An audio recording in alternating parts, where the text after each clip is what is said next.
Workplace disruptions caused by COVID-19 have fueled cyber criminals and have made companies more vulnerable to cyber attacks.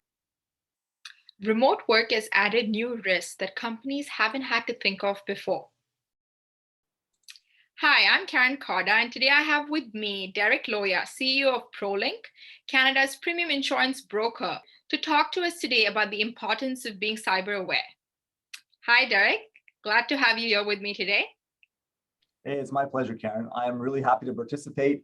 This is an important topic for business owners and managers, so I'm happy to be able to share my thoughts. Definitely. So let's kick it right off, Derek. As a licensed broker, one of the ways by which you support your customers is by providing them with customized strategies and, identifying cyber perils and providing strategies to overcome those.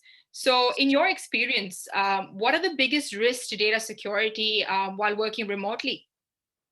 Well, there's an increased risk of entry points through personal networks that people are using, and they're typically unencrypted connections. So you've got these security problems and potholes, and they're due to new technologies too that are being introduced. Third-party applications we access, online payment forms, remote systems.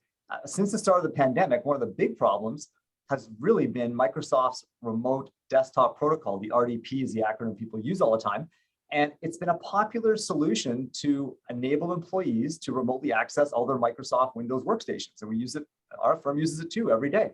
But a consequence of that is you get attacks onto the remote desktop protocol. And those attacks have really spiked, and hackers are entering networks through these either misconfigured servers, or they're mismanaged permissions, or they're not being patched properly, and you've got these holes.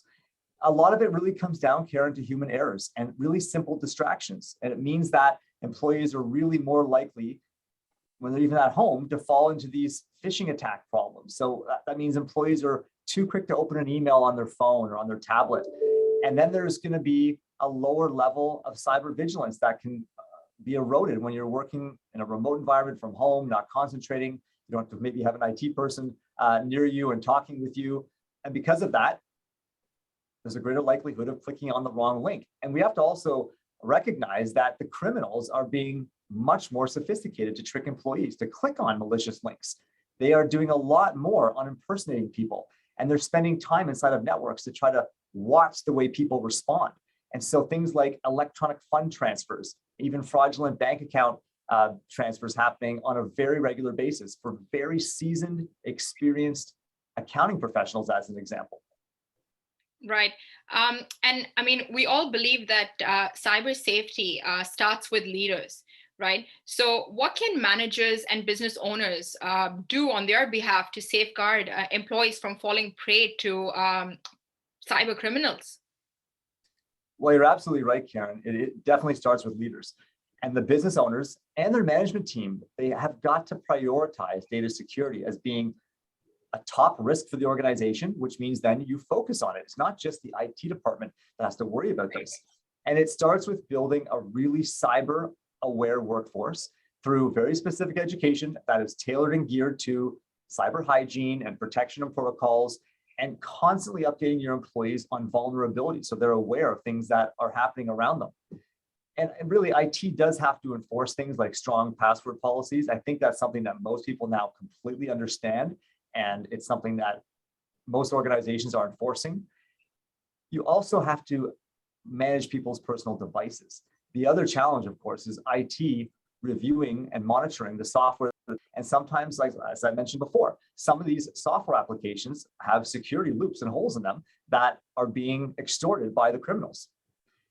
You've got to implement great quality control processes. So you've got to have security checklists. You've got to have verbal authentication procedures when people are transferring funds, and really remind your employees to verify the authenticity of the person who's sending information to you, and not just accept everything that's come to you, because people can impersonate someone else's email.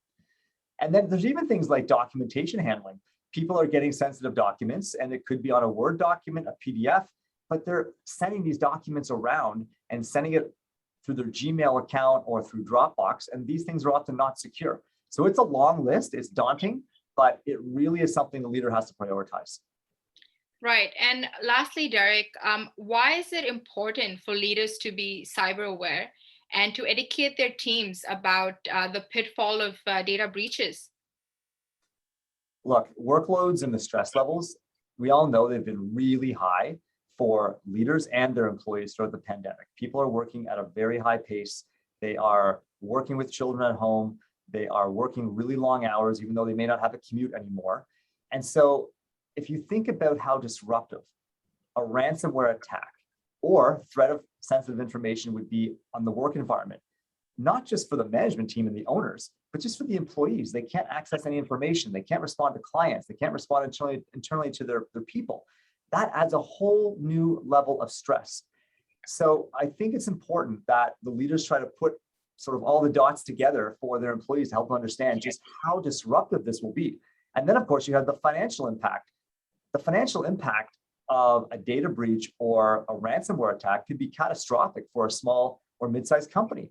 And that could result in a major business interruption, long-term reputational damage, and worst case scenario, the company doesn't exist or doesn't survive it. People lose their jobs, people lose their investments. So that's really trying to tie it together for people to help their team members understand the impact that a cyber attack can have. It's serious stuff, and it starts with the employees keeping things as safe as possible. For sure. That's it, Derek. Thank you so much for those meaningful insights. It was great chatting with you today. My pleasure, Karen. Anytime, happy to jump in, and hopefully this will help business owners and their leaders and employees be more cyber aware. Thank you all for watching, and make sure to always stay cyber safe.